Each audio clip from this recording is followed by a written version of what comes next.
All right, let's dive deep into one of the most incredible stories ever told. We're talking about the instruction manual for all of life, the very architecture of our genetic information.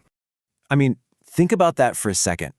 It's a question that sounds like it's straight out of science fiction, right?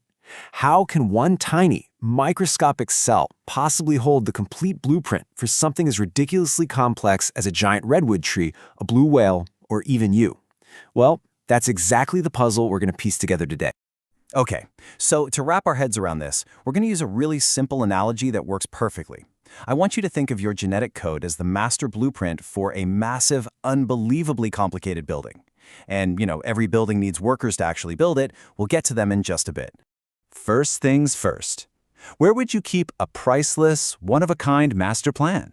You're definitely not going to leave it lying around the muddy construction site, right? No way. You lock it away in a high-security vault. And for a cell, that vault, that super secure safe, is called the nucleus. And what about the blueprint itself? Well, that is the famous molecule DNA. Its full name is deoxyribonucleic acid. Now, this molecule isn't just, a part of the plan. It is the entire plan.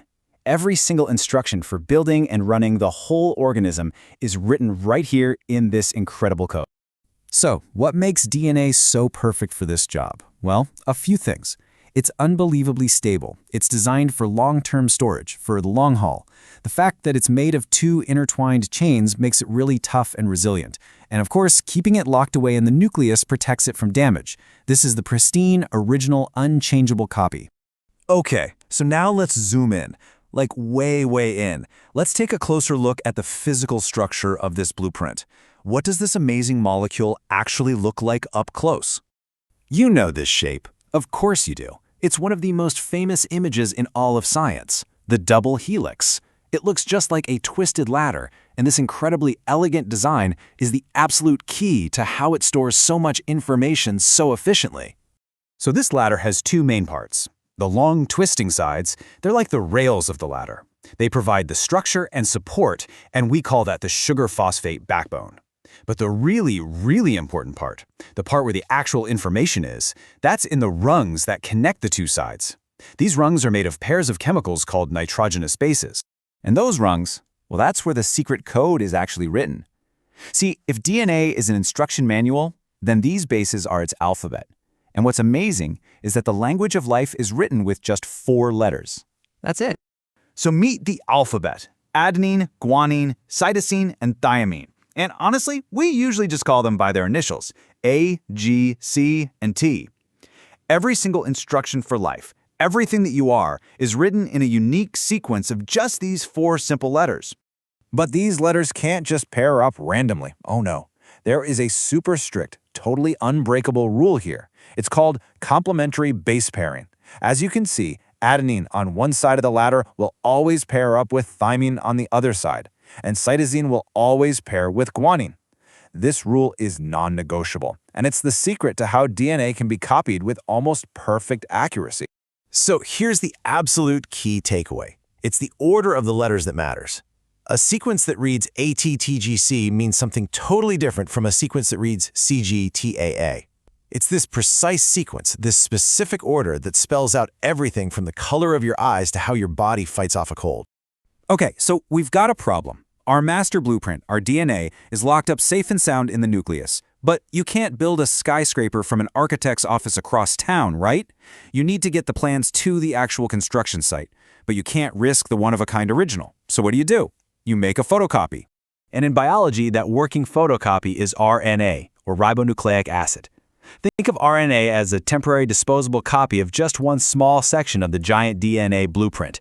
Its whole job is to take a specific instruction from the safety of the nucleus out to the cellular factory floor where all the action happens. Now, there are a few key differences between the master blueprint and the working copy. First, unlike that sturdy double-stranded DNA, RNA is a more nimble single strand. It also uses a slightly different sugar in its backbone, and it swaps out one of the letters. Instead of thymine, or T, it uses a similar base called uracil, or U. These changes actually make it less stable, which sounds bad, but it's perfect for a temporary message that you don't want just hanging around forever. But here's the thing. RNA isn't just one molecule doing one job. It's more like an entire construction crew, a team of specialized workers where each one has a very specific task to get the building built. So first up, you have messenger RNA, or mRNA. This is the courier. It copies the plan from the DNA and carries that message out of the nucleus. Then you have ribosomal RNA, or rRNA. This stuff actually helps form the structure of the ribosome, which is the workbench, the factory itself, where proteins get built. And finally, you have transfer RNA, tRNA.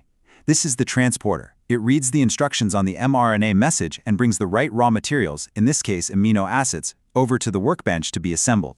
So if you boil this entire incredible, coordinated dance down to its essence, you get this simple, powerful flow. The permanent information is stored in DNA. That information is then transcribed into a temporary message called RNA. And finally, that message is translated to build a functional protein. This simple flow is so fundamental, it's known as the central dogma of molecular biology. And that's really the magic of it all, isn't it?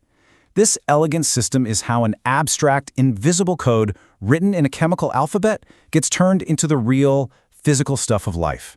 The enzymes, the muscle fibers, the very cells that make you who you are. Stored information becomes living reality.